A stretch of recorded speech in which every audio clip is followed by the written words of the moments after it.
بسم اللہ الرحمن الرحیم۔ شروع اللہ کے نام سے جو سب پر مہربان ہے، بہت مہربان ہے۔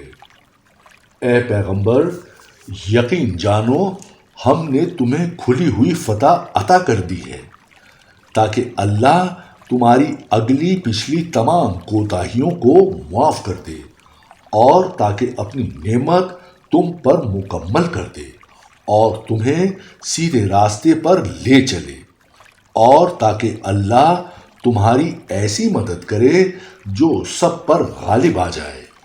وہی ہے جس نے ایمان والوں کے دلوں میں سکینت اتار دی تاکہ ان کے ایمان میں مزید ایمان کا اضافہ ہو، اور آسمانوں اور زمین کے تمام لشکر اللہ ہی کے ہیں، اور اللہ علم کا بھی مالک ہے، حکمت کا بھی مالک، تاکہ وہ مومن مردوں اور عورتوں کو ایسے باغات میں داخل کرے جن کے نیچے نہریں بہتی ہیں، جہاں وہ ہمیشہ بسے رہیں گے، اور ان کی برائیوں کو ان سے دور کر دے، اور اللہ کے نزدیک یہ بڑی زبردست کامیابی ہے۔ اور تاکہ ان منافق مردوں اور منافق عورتوں اور مشرک مردوں اور مشرک عورتوں کو عذاب دے جو اللہ کے ساتھ بدگمانیاں رکھتے ہیں۔ برائی کا پھیر انہی پر پڑا ہوا ہے، اور اللہ ان سے ناراض ہے۔ اس نے ان کو اپنی رحمت سے دور کر دیا ہے، اور ان کے لیے جہنم تیار کر رکھی ہے، اور وہ بہت ہی برا ٹھکانہ ہے۔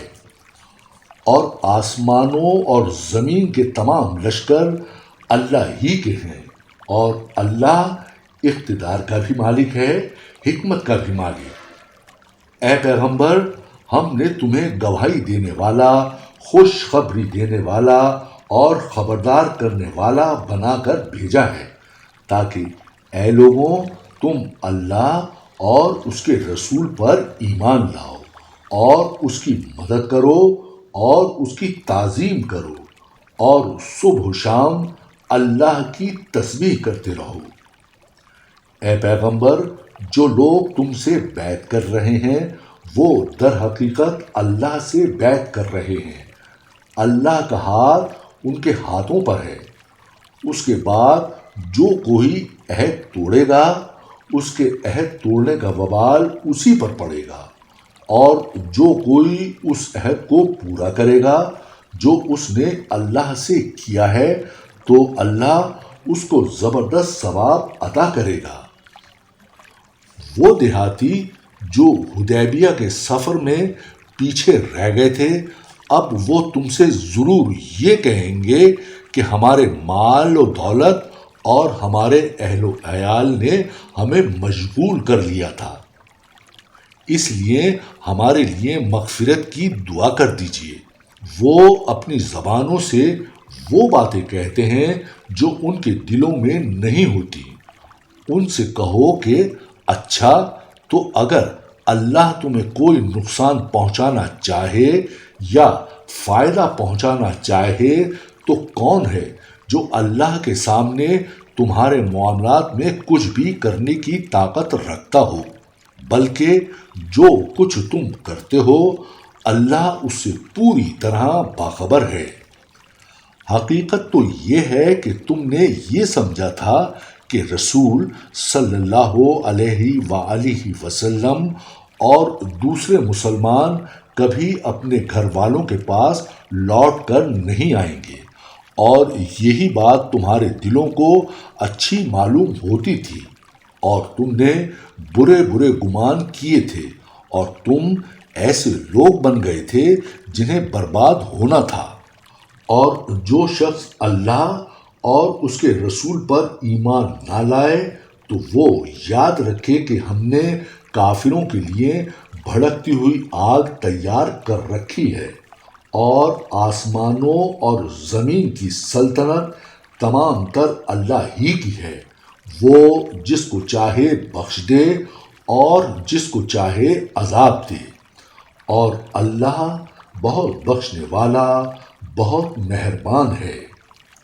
مسلمانوں، جب تم غنیمت کے مال لینے کے لیے چلو گے تو یہ حدیبیہ کے سفر سے پیچھے رہنے والے تم سے کہیں گے کہ ہمیں بھی اپنے ساتھ چلنے دو۔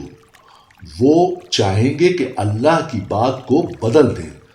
تم کہہ دینا کہ تم ہرگز ہمارے ساتھ نہیں چلو گے، اللہ نے پہلے سے یوں ہی فرما رکھا ہے۔ اس پر وہ کہیں گے کہ دراصل آپ لوگ ہم سے حسد رکھتے ہیں۔ نہیں، بلکہ حقیقت یہ ہے کہ یہ لوگ خود ہی ایسے ہیں کہ بہت کم بات سمجھتے ہیں۔ ان پیچھے رہنے والے دیہاتیوں سے کہہ دینا کہ ان قریب تمہیں ایسے لوگوں کے پاس لڑنے کے لیے بلایا جائے گا جو بڑے سخت جنگجو ہوں گے کہ یا تو ان سے لڑتے رہو یا وہ اطاعت قبول کر لیں۔ اس وقت اگر تم جہاد کے اس حکم کی اطاعت کرو گے تو اللہ تمہیں اچھا اجر دے گا، اور اگر تم منہ موڑو گے جیسا کہ تم نے پہلے منہ موڑا تھا تو اللہ تمہیں دردناک عذاب دے گا۔ اندھے آدمی پر جہاد نہ کرنے کا کوئی گناہ نہیں ہے، نہ لنگڑے آدمی پر کوئی گناہ ہے اور نہ بیمار آدمی پر گناہ ہے۔ اور جو شخص بھی اللہ اور اس کے رسول کا کہنا مانے، اللہ اس کو ایسی جنتوں میں داخل کرے گا جن کے نیچے نہریں بہتی ہوں گی، اور جو کوئی منہ موڑے گا اسے دردناک عذاب دے گا۔ یقیناً اللہ ان مومنوں سے بڑا خوش ہوا جب وہ درخت کے نیچے تم سے بیعت کر رہے تھے، اور ان کے دلوں میں جو کچھ تھا وہ بھی اللہ کو معلوم تھا، اس لیے اس نے ان پر سکینیت اتار دی اور ان کو انعام میں ایک قریبی فتح عطا فرما دی، اور غنیمت میں ملنے والے بہت سے مال بھی جو ان کے ہاتھ آئیں گے، اور اللہ اقتدار کا بھی مالک ہے، حکمت کا بھی مالک۔ اللہ نے تم سے بہت سے مال غنیمت کا وعدہ کر رکھا ہے جو تم حاصل کرو گے۔ اب فوری طور پر اس نے تمہیں یہ فتح دے دی ہے اور لوگوں کے ہاتھوں کو تم سے روک دیا تاکہ یہ مومنوں کے لیے ایک نشانی بن جائے اور تمہیں اللہ سیدھے راستے پر ڈال دے۔ اور ایک فتح اور بھی ہے جو ابھی تمہارے قابو میں نہیں آئی، لیکن اللہ نے اس کو اپنے احاطے میں لے رکھا ہے، اور اللہ ہر چیز پر پوری طرح قادر ہے۔ اور یہ کافر لوگ تم سے لڑتے تو یقیناً پیٹ پھیر کر بھاگ جاتے، پھر انہیں کوئی یار و مددگار بھی نہ ملتا، جیسا کہ اللہ کا یہی دستور ہے جو پہلے سے چلا آتا ہے، اور تم اللہ کے دستور میں ہرگز تبدیلی نہیں پاؤ گے۔ اور وہی اللہ ہے جس نے مکہ کی وادی میں ان کے ہاتھوں کو تم تک پہنچنے سے اور تمہارے ہاتھوں کو ان تک پہنچنے سے روک دیا جبکہ وہ تمہیں ان پر قابو دے چکا تھا، اور جو کچھ تم کر رہے تھے اللہ اسے دیکھ رہا تھا۔ یہی لوگ تو ہیں جنہوں نے کفر اختیار کیا اور تمہیں مسجد حرام سے روکا اور قربانی کے جانوروں کو جو ٹھہرے ہوئے کھڑے تھے اپنی جگہ پہنچنے سے روک دیا۔ اور اگر کچھ مسلمان مرد اور مسلمان عورتیں مکہ میں نہ ہوتی جن کے بارے میں تمہیں خبر بھی نہ ہوتی کہ تم انہیں پیس ڈالو گے، اور اس کی وجہ سے بے خبری میں تم کو نقصان پہنچ جاتا، تو ہم ان کافروں سے تمہاری صلح کے بجائے جنگ کروا دیتے، لیکن ہم نے جنگ کو اس لیے روکا تاکہ اللہ جس کو چاہے اپنی رحمت میں داخل کر دے۔ البتہ اگر وہ مسلمان وہاں سے ہٹ جاتے تو ہم ان اہل مکہ میں سے جو کافر تھے انہیں دردناک سزا دیتے۔ چنانچہ جب ان کافروں نے اپنے دلوں میں اس حمیت کو جگہ دی جو جاہلیت کی حمیت تھی، تو اللہ نے اپنی طرف سے اپنے پیغمبر اور مسلمانوں پر سکینیت نازل فرمائی اور ان کو تقوی کی بات میں جمائے رکھا، اور وہ اسی کے زیادہ حقدار اور اس کے اہل تھے، اور اللہ ہر چیز کو خوب جاننے والا ہے۔ حقیقت یہ ہے کہ اللہ نے اپنے رسول کو سچا خواب دکھایا ہے جو واقع کے بالکل مطابق ہے۔ تم لوگ انشاءاللہ ضرور مسجد حرام میں اس طرح امن و امان کے ساتھ داخل ہوگے کہ تم میں سے کچھ نے اپنے سروں کو بے خوف و خطر منوا دیا ہوگا اور کچھ نے بال ترشے ہوں گے۔ اللہ وہ باتیں جانتا ہے جو تمہیں معلوم نہیں ہیں، چنانچہ اس نے وہ خواب پورا ہونے سے پہلے ایک قریبی فتح طے کر دی ہے۔ وہی ہے جس نے اپنے رسول کو ہدایت اور سچا دین دے کر بھیجا ہے تاکہ اسے ہر دوسرے دین پر غالب کر دے، اور اس کی گواہی دینے کے لیے اللہ کافی ہے۔